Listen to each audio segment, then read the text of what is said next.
My project, One Day in History, is portraying the youths who survived the massacre on a political summer camp on the island of Utøya in Norway, 22nd of July 2011. 69 young people were killed. Around 500 children and youth survived. Many were badly wounded. They had seen friends, brothers or sisters being shot and managed to escape the terrorists by swimming or hiding for hours. I decided to travel around Norway to portray the survivors when they were back in their home environments. The adolescence is a time of dreams, aspirations and fantasies. I wanted to find out what happens to a teenager's life when everyday issues are replaced by the fear of being shot, the loss of friends and siblings, nightmares and physical injuries.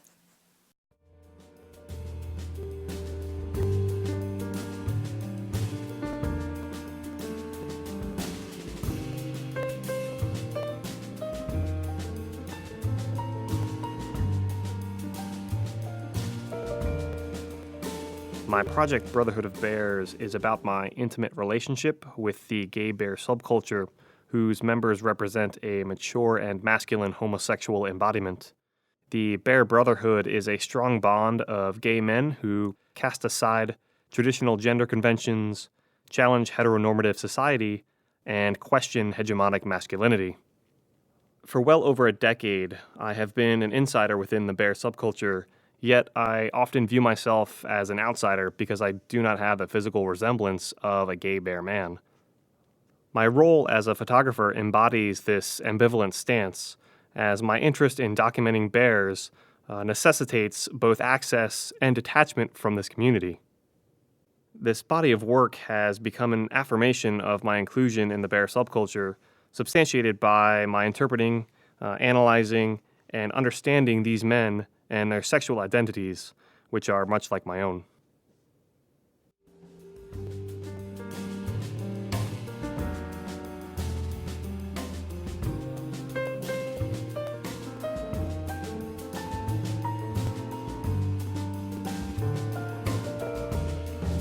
My project To Conquer Her Land is about India's first female soldiers of the Border Security Armed Force who were deployed in India-Pakistan border of Punjab until the first line of control in Kashmir.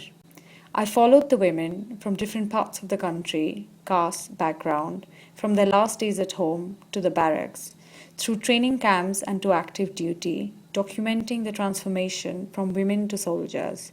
Stationed on a critical border, patrolling barren lands, they have come to terms with new responsibilities.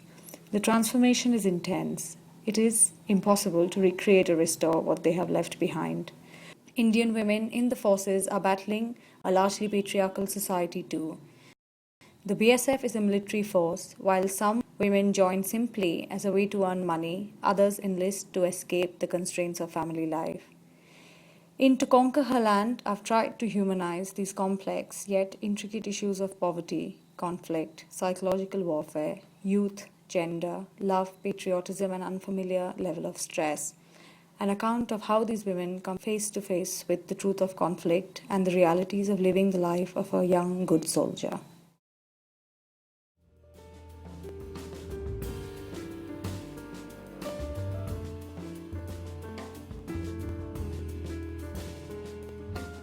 My project Liquid Serpent is about the constant transformation of the Amazon rainforest. It's an ongoing project that started in 2011, and so far I've made 3 different trips to Ecuador, Bolivia, and Peru.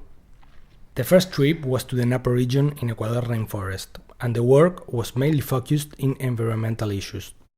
I questioned the work of oil companies and how they affect the life of people who live in the area. In the second trip, I went to the Beni region in Bolivia, where religious syncretism is happening since the end of 17th century, when first Jesuits arrived to that region.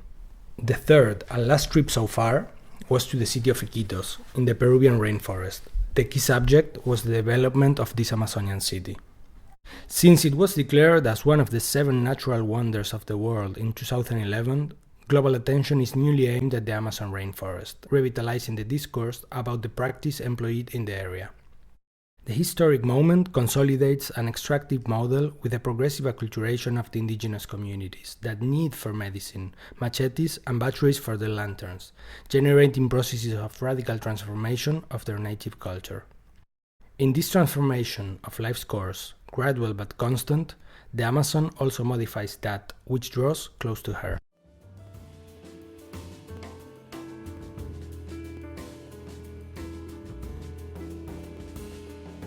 Lost is a long-term project about missing persons in Poland. This project brings images of 16 rooms, 16 portraits, and 16 letters to highlight the plight of those who are missed and those who miss them. With the support of the Ithaca Foundation, I was put in touch with families who agreed to take part in this project.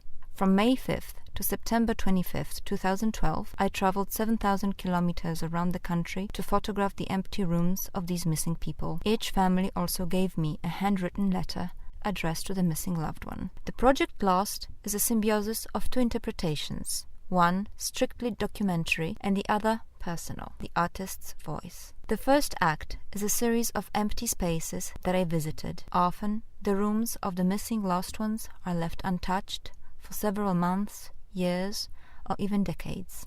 The second act is a collection of portraits of the missing people, this time captured in a very individual and subjective way. The 16 portraits are differentiated by the sharpness of focus. Often, it's not possible to recall information or associations, which is testament to the slow but inevitable process of forgetting.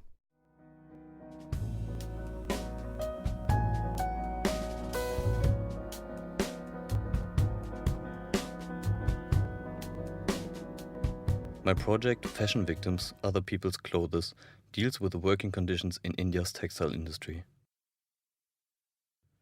My mission for this work is to raise awareness of the miserable working conditions in the world's largest democracy, with its widening gap between rich and poor and its lacking social mobility. I want to connect these social grievances to our daily consumption and thus draw the beholder's attention to our responsibility in a globalized world. The principle still applies that clothes make the man, but men and women who make the clothes for other people are often left behind.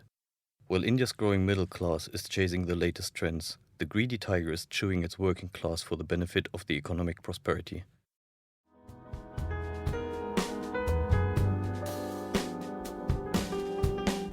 My project Wolfskinder explores the causes and effects of an institutionalized life on young adults. In recent years, the German Youth Welfare Service has been confronted with a growing number of teenagers who cannot cope with life, mostly due to their biographical background and the pressure of a modern-day society. Choice of career, tensions within the peer group, or lack of love and care are just some factors. The results vary from antisocial behavior up to criminal offenses, which often leads to attract the attention of the Youth Welfare Office. Besides hinting at the lack of care, the title Wolfskinder, German for feral children, alludes to the common practice to send troubled teenagers to remote areas to get them away from a mostly urban background. Through documents, letters, and other fragments of their life, the viewer gets the opportunity to catch a glimpse of the difficulties of teenage life within the institutions. My mission for this work is to question the common practice of the youth welfare system in Germany and abroad and try to initiate a shift towards a more holistic approach. Instead of repeating one-dimensional headlines and common stereotypes, I want to give the teenagers a voice that they otherwise don't have.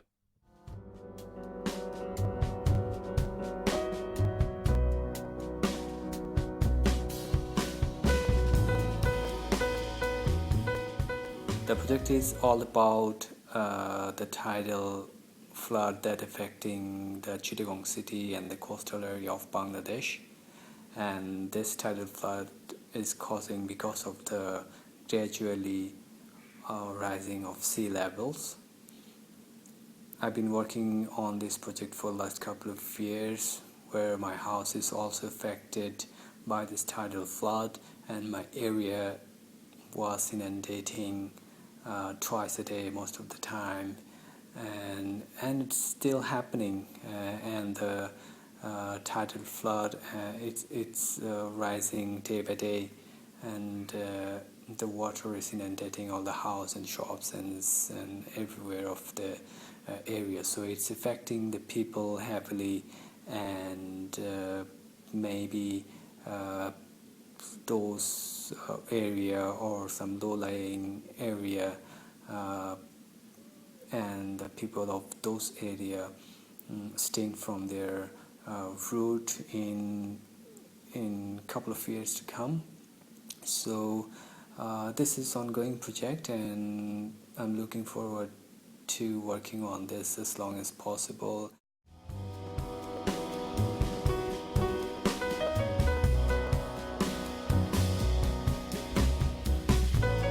This is the story of 14-year-old Soliman, one of 7 siblings born to her mother Wanda, all living on welfare. The day I met her, she told me of her aspirations to become a judge. Today, as she raises a child with her 13-year-old boyfriend, Aramis, those plans seem uncertain. My project Caserío is a portrait of a family deeply submerged in the social cycles of poverty that affect many living on the U.S. territory. Just under half of the island's population is on federal welfare. And my mission for this work is to add a human face to the public housing communities known as caseríos, which is the Spanish word for hamlets. These communities are rife with drug violence, lack access to quality education, and face severe employment discrimination. Working on the first photojournalistic documentation of caseríos, I hope to chip away at the physical and social walls placed around these communities by a society seemingly eager to turn a blind eye.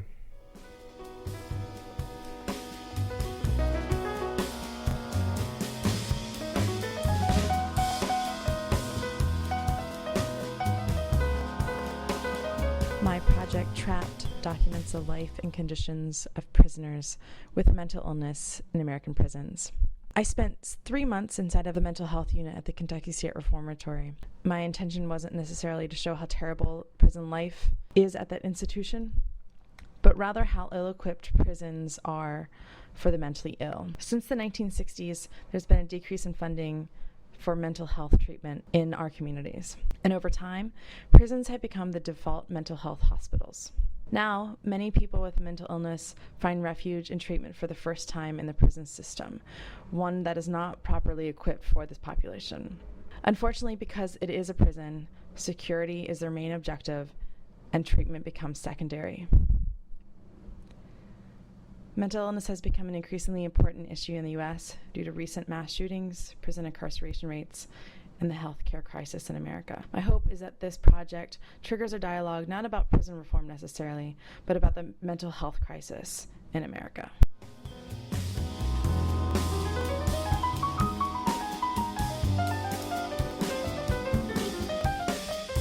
This project that you're seeing now, A Woman's War, is a 3-year-long journey about women who've been actively involved in conflict all around the world.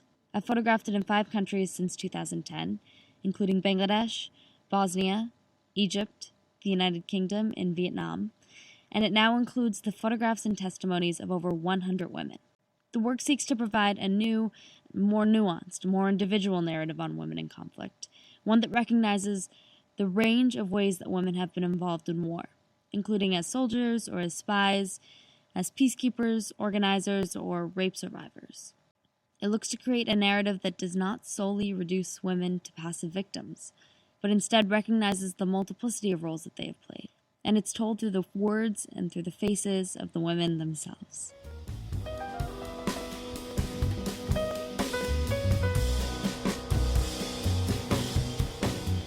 My project, Picture You, Picture Me, is a collaborative portrait project with my daughter Leisha. As my muse, her curiosity led her to stand on the other side of the camera, and eventually led her to taking more and more control over me as a subject and of the images taken. By directing each other through role play and instructions, we decide how the other stands, which direction to face, and even facial expressions, creating a playful environment where the camera becomes more than an artistic tool, but an instrument of amusement. The images are almost secondary to the experience, a fortunate byproduct of the session shared.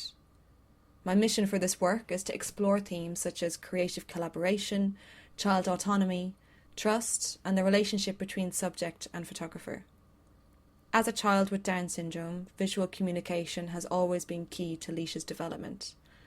This is our family album, one where I can see Leisha grow as well as take ownership of her life and the camera. The project will continue to evolve as Leisha's visual language naturally develops, and will continue on until she either loses the desire to be the subject or no longer wants me in the picture.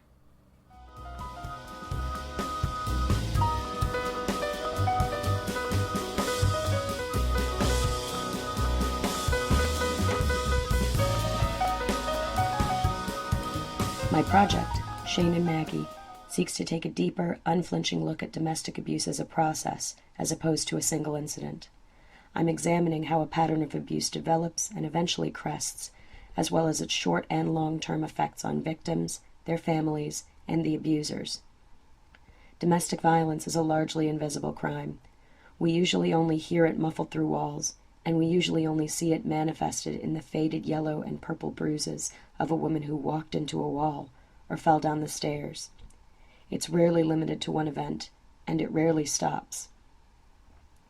Maggie asked me to publish these photos to tell her story. She feels that they could potentially help somebody escape the same situation she was in. She told me, women need to understand that this can happen to them. I never thought it could happen to me, but it could. Shane was like a fast car. When you're driving, you think, I might get pulled over and get a ticket, but you never think you're going to crash.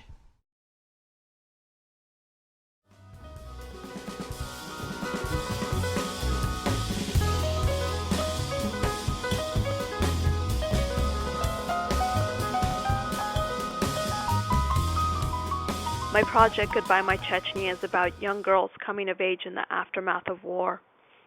My mission for this piece was to reveal a more intimate perspective on the lives of young girls who are growing up in a republic that's redefining itself as an Islamic state. For young girls in Chechnya, the most innocent acts could mean breaking the rules. A couple holding hands in public is punishable.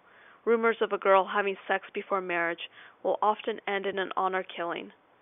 The few girls who dare to rebel, whether by religion, music, or style of dress, are often punished. The Chechen president himself has publicly stated that women are property of their husbands, and their main role is to bear children. This piece aims to document the resiliency of ordinary girls in the aftermath of war.